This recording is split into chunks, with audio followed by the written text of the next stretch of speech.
তো প্রথমে আমরা দুধের মধ্যে 1.5 থেকে 2% চিনি দিব, অর্থাৎ 1 কেজি দুধের জন্য 150 থেকে 200 গ্রাম চিনি যোগ করতে হয়। সেই হিসাব করে আমরা একটু চিনি যোগ করলাম।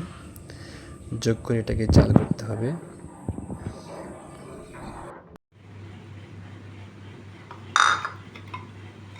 এগুলো কালচার।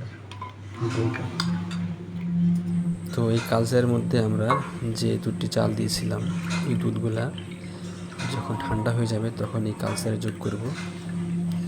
যোগ করে আমরা এটা 37°C টেম্পারেচারে আমাদের ইনকিউবেটর রাখতে হবে। কিন্তু যেহেতু আমাদের ইনকিউবেটর নেই, তাই আমরা একটি বিকল্প পদ্ধতি আবিষ্কার করেছি।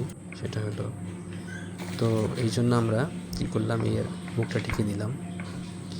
ঢেকে দিয়ে, যেহেতু প্রোবায়োটিক ব্যাকটেরিয়া গ্রো করতে একটা নির্দিষ্ট টেম্পারেচার লাগে, সেটা মোটামুটি প্রোভাইড করার জন্য আমরা কম্বলের উপরে দুধের পাত্রটা রাখলাম এবং আরেকটি কম্বল দিয়ে ঢেকে দিলাম, যাতে করে টেম্পারেচার বাড়ে।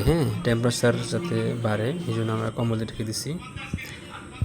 তো আমরা 8 থেকে 10 ঘন্টা পরে এখন দেখব দই হয়েছে কিনা।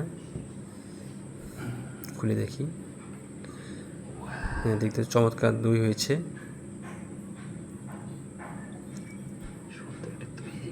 এখন এটাকে আমাদের ফ্রিজে রাখতে হবে খাওয়ার আগে, তাহলে দইটা ভালো লাগবে। নর্মাল ফ্রিজে। দেখুন কত সুন্দর দই হয়েছে। তো এই মাত্র 60 টাকার দুধ দিয়ে, 60 টাকার ইউএসটি মিল্ক দিয়ে আমি এই দইগুলো বানাইলাম। অনেক সুস্বাদু দই। আপনারা একটু কষ্ট করলে কিন্তু অল্প টাকাতে ভালো মানের খাবার খেতে পারেন।